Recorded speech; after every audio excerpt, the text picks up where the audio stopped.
Ang nasa harapan natin ngayon ay ang bagong TBS Ntorq 125 Race Edition. Ito ay mas upgraded kumpara dun sa previous version. Mas modern at mas maganda talaga ang kanyang disenyo. Pero bago ang lahat, nandito tayo ngayon sa showroom ng TBS. Dito yan sa Legazpi Albay.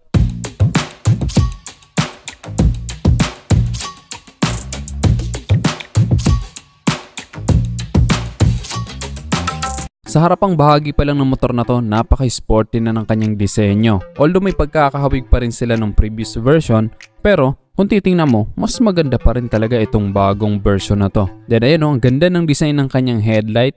Mapapansin ninyo meron yung pa-letter T dito sa harap. Then syempre ang letter T na yun ay stands for TBS. Then ito na rin ang kanyang daytime running light. So dagdag visibility yan at dagdag forma na rin. Then yung kanyang mga turn signal lights ay naka-bulb type. Then maganda kasi dito siya sa taas kaya mas visible ito. At ang maganda dito, meron na itong built-in hazard lights na very useful in case of emergency. Pagdating naman sa taillight nito, ang ganda din ng design ng kanyang taillight at naka-LED yung kanyang taillight. Tapos mapapansin natin, meron din itong letter T dito. Then ayan, napaka-sporty din ang kanyang mga turn signal lights dito sa likuran. At kagaya ng sabi ko kanina, meron itong hazard lights at magagamit mo yan in case of emergency. Then ayan, meron pa siyang mga reflector dito for added visibility. At pati dito sa gilid, magkabila ang gilid ay meron itong mga reflector para makikita tayo kapag naka side view. Then very unique yung design niya dito sa likuran, meron itong ventilation. At napaka-sporty din ang design ng kanyang grab bar, magkahiwalay ito at bagay na bagay sa kanyang forma. Then kung mapapansin natin, meron siyang butas dito sa gitna.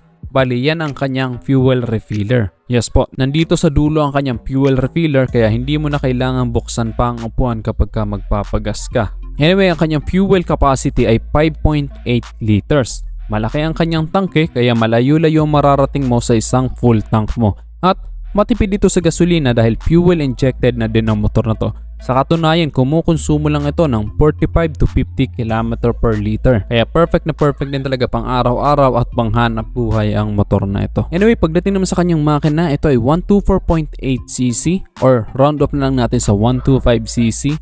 Single cylinder, 4-stroke, single overhead cam, air-cooled, fuel injected at ito ay naka 3 valves. Sa katunayan, isang scooter na to sa pinakamabenta sa bansang India dahil sa pagiging malakas ng arangkada nito, ginagamit pa ito sa mga off-road adventure.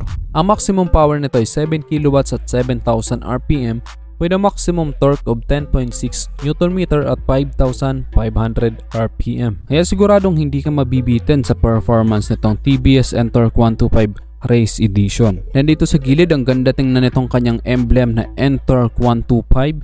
Then may nakalagay dito na Race Edition. Ang ganda ng kanyang color combination, 'di ba? Color yellow and black. At isa sa special features ng motor na to, pwede mong i-connect ang cellphone mo dito sa pamamagitan ng Bluetooth.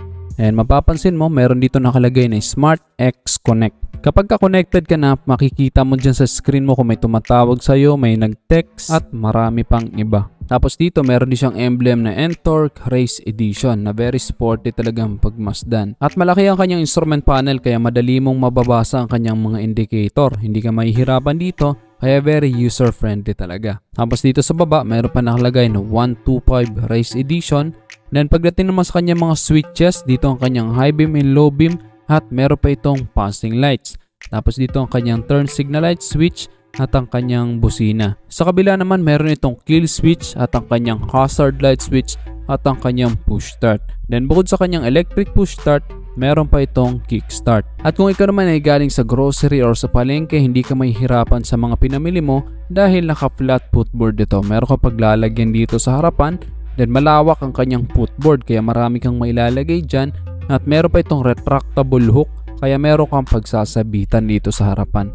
Yun nga lang, wala itong bulsa dito sa harapan. Pero maganda naman sa kanya, malaki ang kanyang underseat storage. 20 liters ang capacity nito at kasya na rin dito ang isang full face helmet. At marami ka pang mailalagay dyan kagaya ng mga importante mong gamit. Then meron na rin itong built-in charging port. Nandito sa EU box na rin ang kanyang charging port. Makakapag-charge ka na rin ng cellphone mo dito. Then nagustuhan ko yung design ng kanyang upuan para na ito naka-customize kaya kahit hindi mo nito papalitan. At bagay na bagay sa kanyang forma. Malapad ang kanyang upuan kaya kung gagamitin mo ito sa long ride, hindi ka agad-agad mangangalay. Pagdating naman sa kanyang seat height, 770mm lang ito kaya perfect na perfect sa mga average height na Pilipino. At ang kanyang timbang naman ay 111 kilos. Sakto lang din ang kanyang timbang para kapag malakas ang hampas ng hangin ay hindi basta-basta maapektuhan ng stability mo. At nagustuhan ko yung kanyang mga gulong dahil malalapad ito. Ang sukat ng gulong nito dito sa harapan ay 100 by 80 by 12. Sa likod naman ay 110 by 80 by 12 at naka-tubeless na rin ito. Sa suspension naman ito, naka-telescopic fork dito sa harapan at naka-single shock dito sa likuran.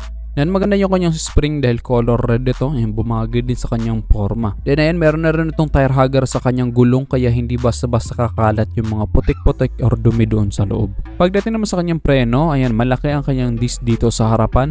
220mm ito kaya malakas ang stopping power ng motor na to. Sa likuran naman ay naka-drum brake. Then meron pa itong park brake kaya kapag nakahinto ka sa mga pababa or pataas sa kalsada, hindi ito basta-basta dados-dos. At sporty din ang design ng kanyang muffler so kahit hindi mo nito palitan dahil bumagay naman sa kanyang forma. Combination nito ng color silver and matte black. Ayan, malaki ang kanyang heat guard kaya kahit madikit ka dyan hindi ka mapapasok. At ang ganda din ng design ng kanyang fan, color red, ibinagay sa forma ng kanyang suspension.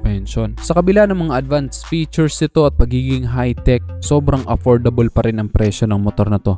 80,900 pesos lang ang kanyang cash price at napakababa lang din ang down payment dito sa premium bikes, 8,090 pesos lang. At ang magiging monthly installment mo sa 24 months ay 5,134 pesos.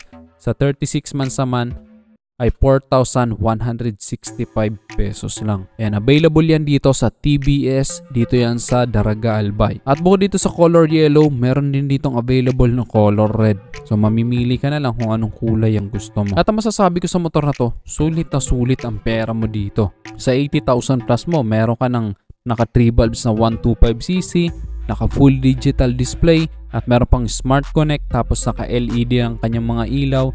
Tapos ayun, diba? Napaka-modern and sporty ng kanyang forma.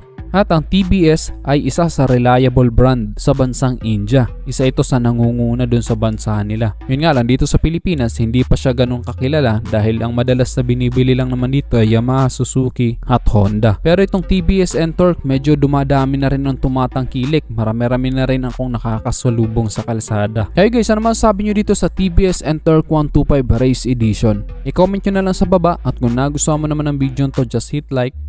Kung bago ka lang sa aking YouTube channel, huwag kalimutan mag-subscribe.